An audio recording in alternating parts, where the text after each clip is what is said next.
Hey kids, do you want to be a YouTuber? I mean, that sounds pretty cool. Nothing could go. Get ready to have your life consumed by absolute loss. I don't really think it takes some massive megamind genius to realize that, well, being a YouTuber, that's kind of a dream job. Like imagine, yeah, waking up in the morning whenever you want, turning on the camera and speaking shit into it for a couple hours, and then just earning money? Yes, I know like most jobs, YouTube does have its stress, but I'm not gonna sit here and try to make some insane argument about why being a YouTuber, why it's harder than being a, I don't know, US Marine? Now let me see your war face! Welcome everyone, buddy! Nonetheless, stress, it does exist in the whole YouTuber job thing, and, well, you've read the title of this video, so I think you can kind of get at what I'm trying to get at. Most of the stress of being a YouTuber stems from the fact that, well,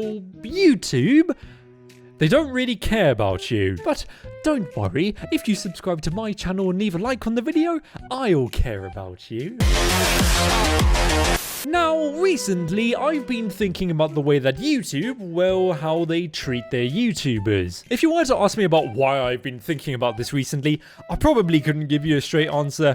I think it probably stems from the fact that YouTube, they just had the brilliant idea to remove dislikes. Hey, look!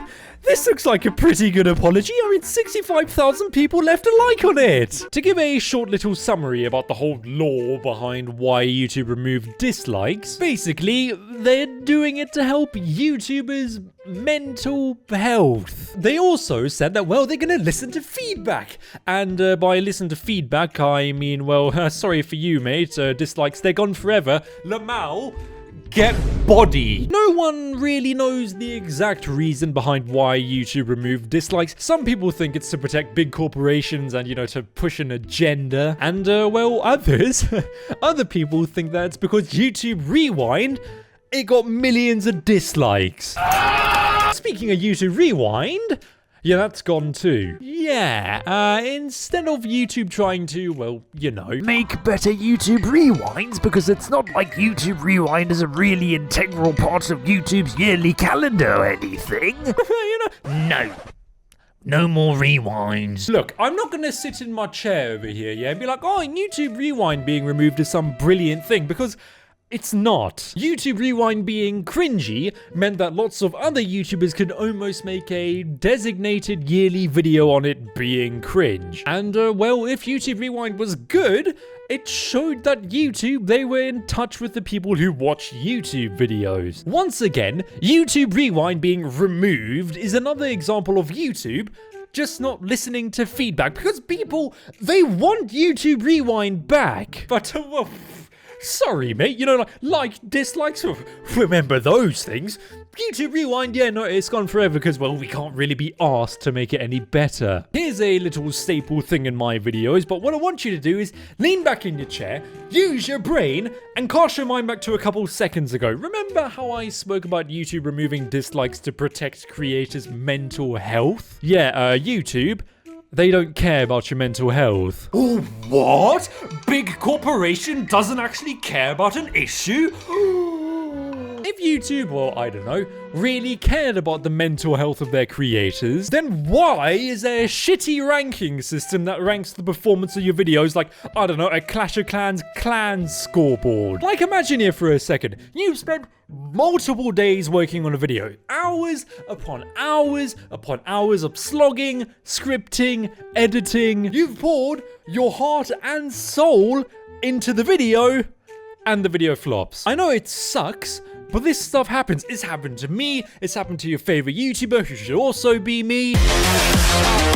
But the whole concept of a video flopping, it's something that you have to kind of get to grips with. But here's the thing. Every single time you go into a YouTube studio to see, what's going on with my channel, how are my analytics doing, you get reminded of that video flop because 10 out of 10 go.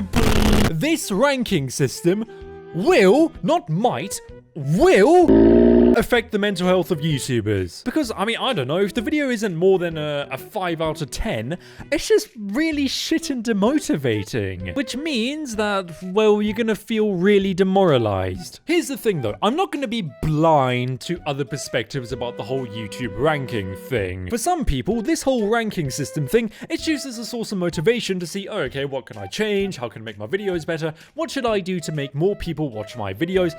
What should I do with my content? But sometimes you just make an absolute banger. The video is like mint, yeah? It's mental. But well, YouTube, sorry for you, little creator. We're not gonna push your video out into the algorithm. At the end of the day, I guess you could say that the whole ranking system thing, it becomes an argument of, this is my opinion, that's yours. I'm not gonna change your mind. You're not gonna change mine. And well, if you want to know my opinions on the ranking system, I don't really like it all that much. Here's another thing. If your YouTube channel gets hacked, or I don't know, if you get like a false copyright claim or anything, trying to get into contact with YouTube, Jesus Christ. All I have to say, yeah, is, well, just lube your body up and get ready to jump through millions upon millions of hoops. I don't know if this has been happening more recently, but recently, lots of my YouTuber friends and, well, my YouTuber mutuals on Twitter, it almost seems like every single week someone's channel's being hacked and being terminated, or someone's getting false copyright strikes. And, well, if your channel does get hacked, or if you get a false copyright strike,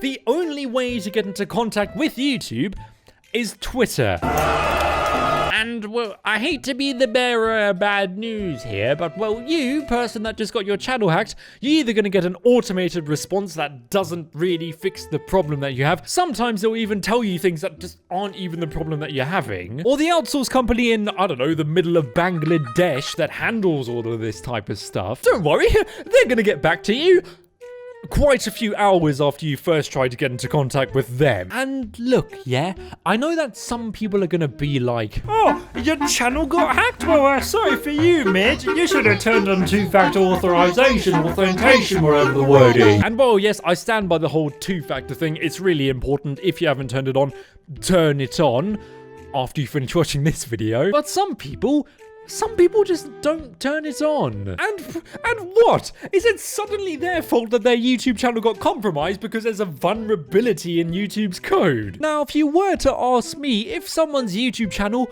gets hacked, I think that should be a top priority. Same thing goes with false copyright strikes. I just don't understand why YouTube makes it so easy to abuse the copyright system. Look, yeah, taking all of the funny jokes, all of the funny accents, and moving them to one side, as much as YouTube wants to say that they care about the mental health of their creators, at the end of the day, all of us YouTubers, we're the product, and we're expendable. People are always going to use YouTube because YouTube is just so massive. And, well, I'm pretty sure that YouTube, the company, they understand that they're the biggest video platform on the internet. And concerning all of the really shit changes they make, people, they're just going to have to go along with it because, I mean, where else are we going to go? With all of that being said, though, what do you think of the whole YouTube thing and how YouTube treats their creators? Be sure to let me know in the comments. Thanks for watching, and I'll see you soon.